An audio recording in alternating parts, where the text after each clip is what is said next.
నమస్తే ఫ్రెండ్స్. తుఫాన్కి వానలు బాగా జోరుగా ఉన్నాయి. నీళ్లు బాగా ఫుల్గా ఉండేసరికి ఇంకా ఇంట్లో ఉండలేక చేపల కోసం వచ్చాము. గాలాలన్నీ తీసి ఇంకా రెడీగా వేస్తున్నాను.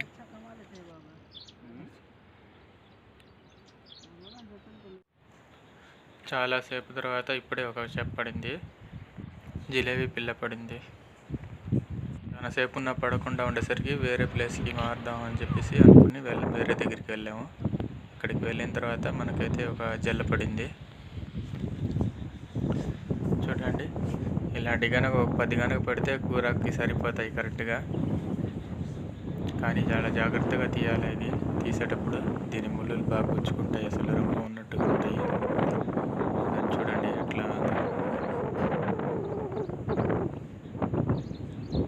అట్లాగే ఎగరుతూ ఉంది. తుఫాన్ కారణంగా గాలి జోరున వీస్తూ ఉంది.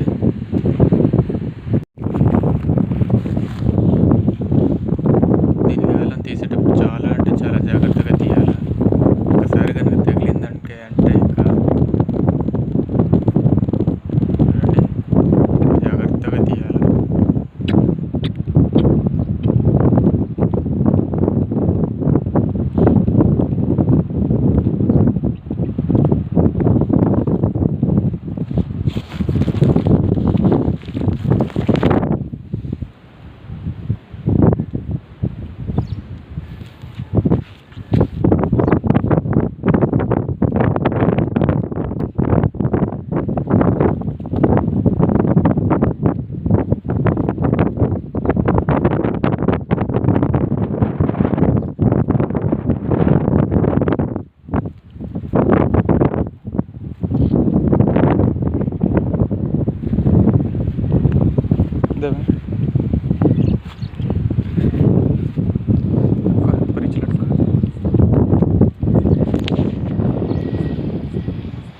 పట్టి ఇంటికి వెళ్ళేటప్పటికి చేపలు చెడిపోకుండా ఉండడం కోసం చికెన్లో వేసి నీళ్ళలో వేసి పెట్టున్నాము.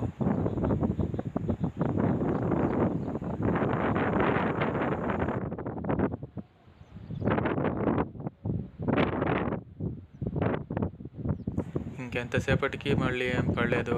ఆడేం పెద్ద లేకపోయేసరికి మేము వెళ్తా ఉన్నాం. వెళ్ళే దారిలో మా ఫ్రెండ్ ఇంకో అతను పడతా ఉన్నాడు. అతనికి ఫంగస్ పడింది. దాదాపు ఒక 4 కేజీల దాకా ఉంటుంది. చూడండి ఎట్లా తీస్తున్నాను. బాగా పెద్ద చేప ఫంగస్ పడింది. వచ్చి కొంచెం ముందరే ఇప్పుడే తీసి అట్లా వేసినాడు. దాంట్లో చూడండి, చూపిస్తున్నాను మీకోసం. దాదాపు ఒక 4 కేజీల దాకా ఉండొచ్చు.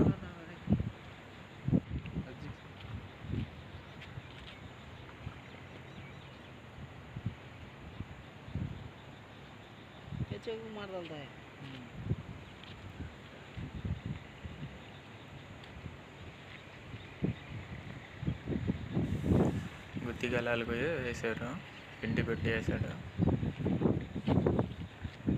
బాగా పెద్ద సైజు పడింది.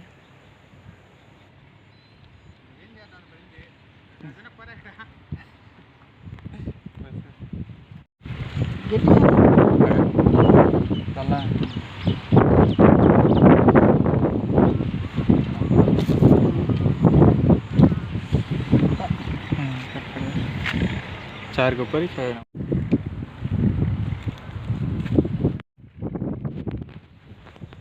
మాకైతే ఏం పడలేదు. నాకు ఒక జల్ల పడింది, ఒక ఇసుక పొరి, 2 జిలేబీ పిల్లలు పడ్డాయి. ఇంకా సన్న చేపలు దొరుకుతాయని చెప్పేసి నీళ్లు పారే దగ్గర ఇక్కడ కూడా వచ్చి చూసాము. ఇక్కడ కూడా ఏమంతా పడలేదు.